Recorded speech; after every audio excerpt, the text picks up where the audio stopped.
ગુજરાત ન્યૂઝમાં આપનું સ્વાગત છે। દાહોદ જિલ્લા કોંગ્રેસ સમિતિના પ્રમુખ તથા યુથ કોંગ્રેસ સમિતિના પ્રમુખની આગેવાની હેઠળ કલેક્ટર ઓફિસ ખાતે વિરોધ પ્રદર્શન કરી ગુજરાત શિક્ષણ મંત્રીનું પુતળું દહન કરવામાં આવ્યું। દાહોદ જિલ્લા કોંગ્રેસ સમિતિના પ્રમુખ હર્ષદ નીનામા અને દાહોદ જિલ્લા યુથ કોંગ્રેસ સમિતિના પ્રમુખ સંજય નીનામાની આગેવાની હેઠળ ભાજપની સરકાર દ્વારા ટેટ અને ટાટની ભરતીની તારીખ જાહેર નહીં કરતા દાહોદ કલેક્ટર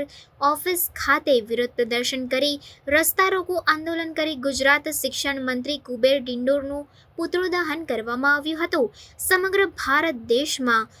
પેપર લીકને કારણે 24 લાખ જેટલા યુવાનોનું ભવિષ્ય ભાજપ સરકાર દ્વારા અંધકારમય કરવામાં આવ્યું છે અને ગુજરાતમાં છેલ્લા ઘણા સમયથી આ ભાજપની સરકાર ટેટ તથા ટાટની ભરતીની તારીખ જાહેર નહીં કરતા કોંગ્રેસ પાર્ટીના રાષ્ટ્રીય પ્રમુખ શ્રીનિવાસજી અને ગુજરાત પ્રદેશ યુથ પ્રમુખ હરપાલસિંહ ચુડાસમાની અધ્યક્ષતા હેઠળ દાહોદ જિલ્લા કોંગ્રેસ સમિતિના પ્રમુખ હર્ષદ નીનામા અને દાહોદ જિલ્લા યુથ કોંગ્રેસ સમિતિના પ્રમુખ સંજય નીનામાની આગેવાનીમાં દાહોદ જિલ્લા કલેક્ટર કચેરી ખાતે વિરોધ પ્રદર્શન કરી રસ્તા રોકો આંદોલન કરવામાં આવ્યું હતું અને ગુજરાત શિક્ષણ મંત્રી કુબેર ડિંડોરનું પુતળા દહન કરવામાં આવ્યું હતું, જેમાં તમામ યુથ કોંગ્રેસના કાર્યકર્તા, દાહોદ જિલ્લા હોદ્દેદાર, માજી સાંસદ, માજી ધારાસભ્ય, જિલ્લા પંચાયત, તાલુકા પંચાયત કોંગ્રેસના કાર્યકર્તા તેમજ દાહોદ શહેરની આમ જનતા ઉપસ્થિત રહી હતી અને ભાજપ સરકારનો હુરિયો બોલાવ્યો હતો। હાય રે ભાજપ, હાય હાયના નારા લગાવ્યા હતા અને જોરદાર વિરોધ પ્રદર્શન કરવામાં આવ્યું હતું। Reporter Shailesh Kumar Rathod, secular Gujarat news, Dahod. Dahod જિલ્લા યુથ કોંગ્રેસ અને દાહોદ જિલ્લા કોંગ્રેસ સમિતિ દ્વારા જે નીટની પરીક્ષાનું જે કૌભાંડ છે એના વિરોધમાં દાહોદ જિલ્લાના તમામ યુવાઓ રસ્તા રોકો આંદોલન કર્યું અને અમે જે ટેટ ટાટની પરીક્ષામાં જે છેલ્લા ઘણા સમયથી શિક્ષણ મંત્રી એની તારીખો જાહેર નથી કરતા એના વિરોધમાં અમે આજે રસ્તા રોકો આંદોલન અને પુતળાનું દહન કરતા પણ આ ભાજપની સરકાર જ્યારે પણ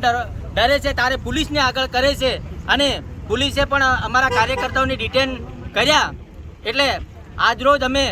તમામ દાહોદ જિલ્લાના કોંગ્રેસ પક્ષના કાર્યકર્તાઓએ રસ્તા રોકો આંદોલન કરી અને આ તાનાશાહી ભાજપ સરકારના વિરોધમાં અમે આંદોલન આવનાર સમયમાં પણ કરીશું અને જો આ સરકાર વારંવાર અમને પોલીસને આગળ કરી અને અટકાયત કરવાની કોશિશ કરશે તો આવનાર સમયમાં અમે જેલ ભરોનું આંદોલન પણ કરીશું। ઓકે, કોંગ્રેસ સમિતિ અને યુવા કોંગ્રેસ સમિતિ દ્વારા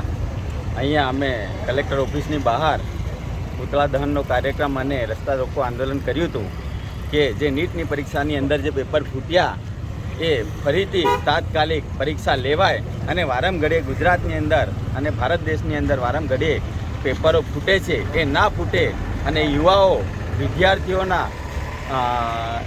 એમના ભવિષ્ય સાથે ચેડા ન થાય એના માટે અમે આજે આ કાર્યક્રમ રાખ્યો હતો। સમાચારોની અવનવી અપડેટ્સ માટે જોતા રહો સેક્યુલર ગુજરાત ન્યૂઝ। સાથે સેક્યુલર ગુજરાત ન્યૂઝ ચેનલને લાઇક, શેર અને સબસ્ક્રાઇબ કરો અને બેલ આઇકોન દબાવીને સમાચારોની ઝડપી માહિતી મેળવો।